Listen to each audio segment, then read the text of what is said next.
जम्मू कश्मीर में चुनाव कराने के लिए सिर्फ एक ही अब कदम जो है वो बाकी रह गया है और उसके बाद जम्मू और कश्मीर में चुनाव करवा दिए जाएंगे। आपको बता दूं कि डिलिमिटेशन कमीशन एक ऐसी कमीशन बनाई गई जिसमें कि जम्मू और कश्मीर में परिसीमन यानी कि डिलिमिटेशन कराने का जिम्मा सौंपा गया। अध्यक्ष रंजना देसाई रिटायर्ड जस्टिस की अध्यक्षता में ये पूरी कमेटी जो है वो बनाई गई, जिसमें chief election commissioner of India के साथ साथ जम्मू और कश्मीर के स्टेट इलेक्शन कमिश्नर और चीफ इलेक्टोरल ऑफिसर जो हैं वो सभी मेंबर थे। उसके अलावा 5 मेंबर ऑफ पार्लियामेंट जो जम्मू कश्मीर के हैं वो मेंबर थे। जम्मू और कश्मीर में एज पर रीऑर्गेनाइजेशन एक्ट 2019 7 सीटें जो हैं वो बढ़ाई जानी है और उसके बाद आंकड़ा 83 + 7 90 सीटों का हो जाएगा। पर उसी सब में ये 7 सीटें कहाँ जाएं, किस एरिया में जाएं, किस किस तरह से जाएं और बाकी सीटों में किस तरह से बंटवारा हो, क्या क्या कॉन्स्टिट्यूंसीज रहें, क्या क्या बदलाव करने हैं, इन सारी चीज़ों पर गहरा और लंबा मंथन जो है वो हुआ है और 2 साल का समय अब कंप्लीट हो चुका है।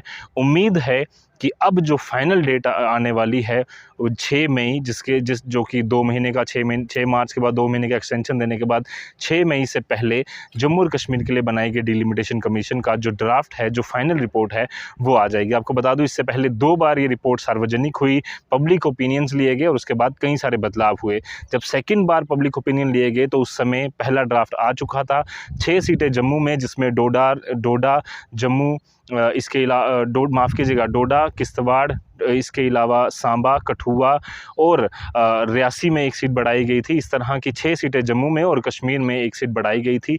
साथ पर कई सारे बदलाव किए गए थे। जैसे पहली बार जम्मू और कश्मीर में ST रिजर्वेशन हुआ, SC रिजर्वेशन में कई सारे बदलाव हुए। इसके अलावा जो बड़ा फेरबदल किया गया था, जो बड़ा बदलाव किया गया था वो ये था, सुचेतगढ़ कॉन्स्टिट्यूंसी जो है वो उसे हटा दिया गया। बाद में जब रिजेंटमेंट हुई तो उसे, जब सेकेंड ड्राफ्ट बाहर आया तो उसे वापस बहाल कर दिया गया। इसके अलावा जो अबागदल की सीट थी उसे ख़त्म किया गया था श्रीनगर में, उसमें जब रिजेंटमेंट हुई तो वो सीट भी वापस बहाल कर दी गई। इसके अलावा जो अभी तक सबको परेशानी, जो जम्मू और कश्मीर के कई सारे लोग हैं जिन्होंने बार बार रिजेंटमेंट जताई है जिस चीज़ को लेकर, वो है एक तो ST SC रिजर्वेशन को लेकर, और दूसरा जो सबसे बड़ी प्रॉब्लम थी कि जम्मू, राजौरी और पुंछ ज़िले को, जहां अनंतनाग कॉन्स्टिट्यूंसी को इकट्ठा किया गया था मेंबर ऑफ पार्लियामेंट की सीट के लिए, उसमें कई सारे बदलाव जो हैं करने के लिए जो डिलिमिटेशन कमीशन है उसे कहा गया था। बट अभी तक पहले ड्राफ्ट में उसमें कोई बदलाव नहीं हुआ और उम्मीद ये जताई जा रही है कि सेकंड में शायद ये कुछ बदलाव हो सकते हैं। इसके अलावा कई सारे और महत्वपूर्ण चीज़ों पर चर्चा जो है वो हुई थी।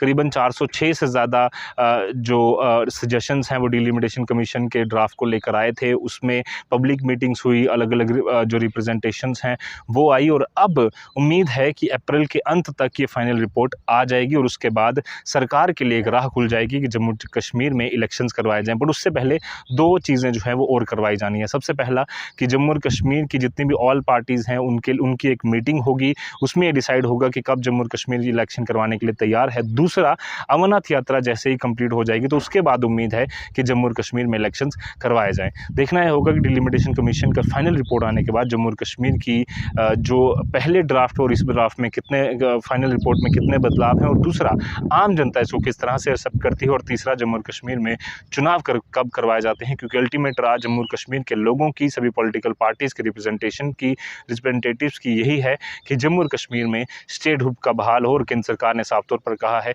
कि तभी केंद्र से जो स्टेटहुड है तभी बहाल होगा जब जम्मू और कश्मीर में डिलिमिटेशन कमीशन की रिपोर्ट आने के बाद इलेक्शंस करवा दिए जाएंगे। आपकी इसके बारे में क्या राय है, कमेंट कर जरूर बताएं। फिलहाल के लिए मुझे और मेरे ज्ञान पसंद साहिल शर्मा को दीजिए इजाजत। धन्यवाद।